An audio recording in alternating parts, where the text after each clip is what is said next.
Kita lihat rekomendasi saham pilihan dari Pak Hanskui yang sudah kami rangkum dalam data grafis berikut ini. Selengkapnya bisa Anda saksikan di layar pemirsa. Ada Jasa Marga direkomendasikan buy support 4.270, resisten di kisaran 4.660.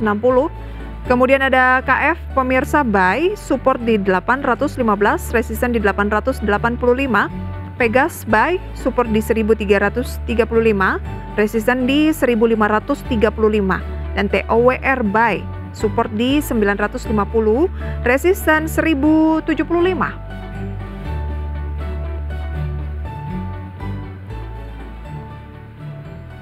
Pak Hans, Jasa Marga. Oke, sejauh mana Jasa Marga ini menarik untuk di buy? Ya, kalau kita lihat sempat naik kuat ya dari akhir Agustus, kemudian sideways lama gitu ya polanya. Jadi ada potensi menguat ya. Jadi ini memang spekulatif buy di periode yang pasar agak berfluktuasi gitu ya. Jadi kita rekomendasi akumulasi beli 4.310 sampai 4.370, cut loss di bawah 4.220, target kita 4.550 sampai 4.660. Oke, ada isu soal ex Dirut jadi tersangka korupsi jalan tol begitu ya. Sejauh mana ini akan mempengaruhi mungkin fundamental jangka pendek atau jangka menengah, Pak Hans? Biasanya kalau perusahaan-perusahaan yang cukup besar ya dan BUMN, ya kasus-kasus seperti itu nggak akan terlalu signifikan mempengaruhi korporasi gitu ya. Jadi menurut saya sih tidak akan banyak efek pada korporasi. Oke, ini kan bukan cuma Jasa Marga yang ada persoalan ya terkait mungkin GCG, kemarin juga kan ada salah satu direktur lah dari Antam, kemudian persoalan yang 1,1 ton emas, kemudian juga terkait dengan emiten-emiten BUMN karya, Pak Hans. Mungkin dari segi GCG-nya, Anda melihatnya secara long term ada nggak sih mungkin tingkat kepercayaan yang mungkin akan turun atau seperti apa, Pak Hans? Sebenarnya kalau kita lihat di Indonesia itu mungkin cuma oknum ya beberapa gitu ya, karena sejujurnya kalau di pasar sendiri kita melihat emiten BUMN itu dianggap GCG-nya relatif lebih tinggi gitu ya daripada yang swasta gitu. Kemudian kecuali dibandingkan ya swasta yang bagus itu yang grup-grup konglomerasi ya banyak yang bagus gitu ya. Jadi secara leveling aja sebenarnya BUMN itu dianggap lebih baik GCG-nya ya penerapannya dibandingkan dengan yang swasta gitu. Oke. Tapi memang kita nggak mengatakan semuanya sama gitu ya. Tetapi kalau kita lihat upaya pemerintah, Kementerian BUMN itu sangat bagus sekali ya. Mereka menerapkan manajemen risiko pada korporasi, mendorong GCG lebih baik gitu ya. Dan sekarang KPK cukup kuat gitu, media sosial sangat kuat ya gitu. Jadi kita masih percaya dengan GCG perusahaan BUMN. Baik, berarti malah lebih harus diapresiasi begitu ya, bahwa diungkapkan bahwa ada potensi seperti itu diberantas dibandingkan dengan mungkin didiamkan saja atau tidak ada penemuan-penemuan yang mungkin terjadi begitu ya Pak Hansia. Berarti ini harusnya sebenarnya lebih ke langkah yang positif dari pihak pemerintah ya. Baik, Ya, Jasa betul. Marga 4350 Pak Hans, sabar dulu berarti ya. Ya, betul. Kita harus menunggu untuk buy on weakness juga ya di Jasa Marga ya. Apalagi hari ini potensi pasar melemah. Tapi bagus juga kita akumulasi sesudah periode sideways yang cukup lama di saham Jasa Marga. Oke, ada peluang penguatan sampai ke 4.660 resisten terdekat dari Pak Hans ya. Oke, kalau KF apa yang menarik dari KF Pak Hans? Ya, kalau kita lihat saham ini sideways dengan periode yang cukup lama ya. Jadi periode sideways dekat support ya masalahnya.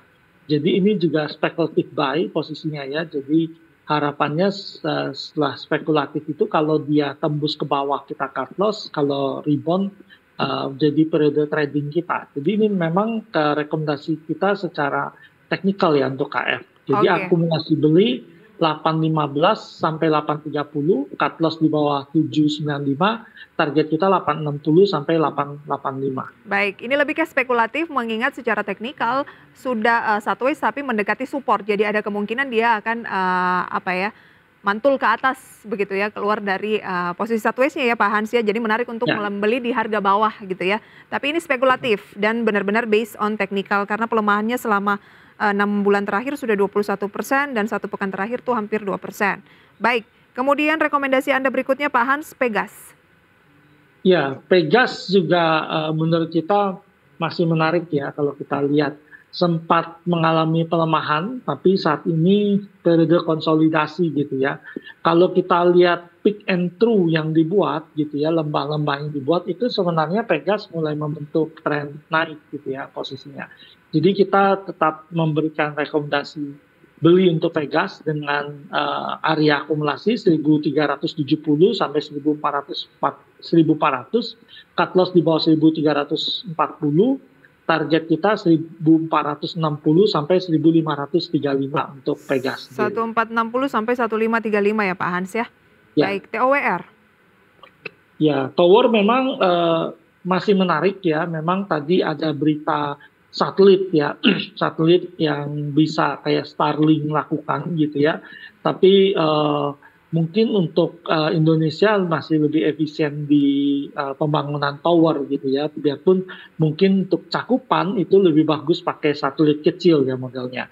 Nah, tren turun ya, jadi ini spekulatif buy. Jadi kita melihat ada potensi mendekati double bottom posisinya. Jadi kita rekomendasi spekulatif buy di 960 sampai 980, cut loss di bawah 940, target kita 1020 sampai dengan 1075 untuk tower. Oke, 1020 sampai 1075 targetnya ya. Tapi cut Ya, loss di bawah berapa Pak? 940.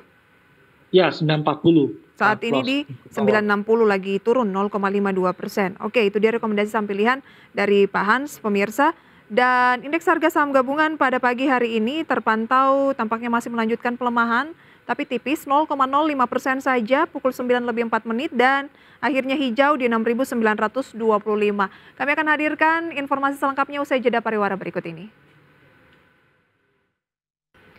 Terima kasih pemirsa Anda kembali bersama kami dan berikut kami update indeks harga saham gabungan posisinya saat ini memang masih terus mencoba untuk bergerak di teritori positif dengan pelemahan yang tipis seperti data selengkapnya bisa Anda saksikan di layar pemirsa.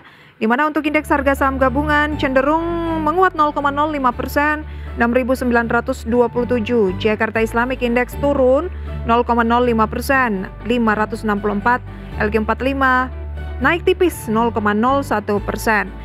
Saham-saham yang menjadi top gainers masih ada saham seperti Medco 2,31% di 1.550, BES 2,52% di posisi 163, Harum 2,02% di 1.770 dan DOOH 7,14% pada posisi 105. Losers based on value ada Wins turun 3% di 610, ABMM 2,51%, Tron 1,44% dan DSNG 1,65%.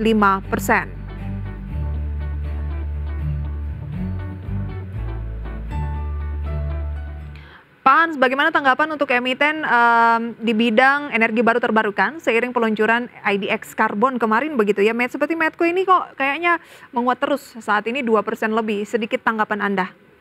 Ya, memang kalau kita lihat beberapa emiten diuntungkan ya bergerak positif menjelang peluncuran bursa karbon. Kemarin kelihatan ada aksi profit taking aja ya yang dilakukan gitu.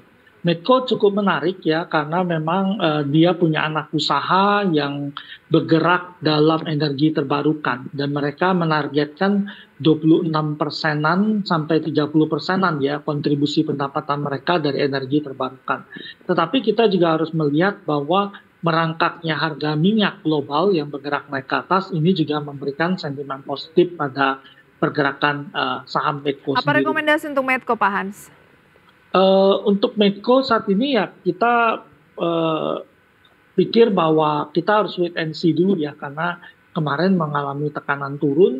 Kita pikir kalau koreksinya agak dalam mungkin kita bisa melakukan akumulasi beli gitu ya. Oke, buy on weakness ya. Awalnya di 1495 gitu ya.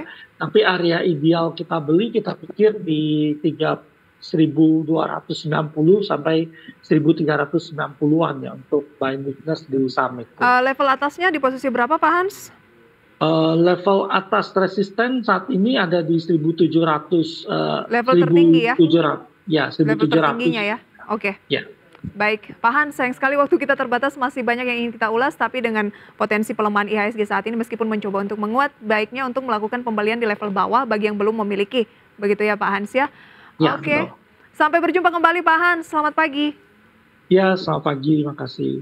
Terima kasih Pak. Demikian segmen Market Buzz, semoga bisa menjadi referensi sumber informasi untuk portofolio investasi Anda.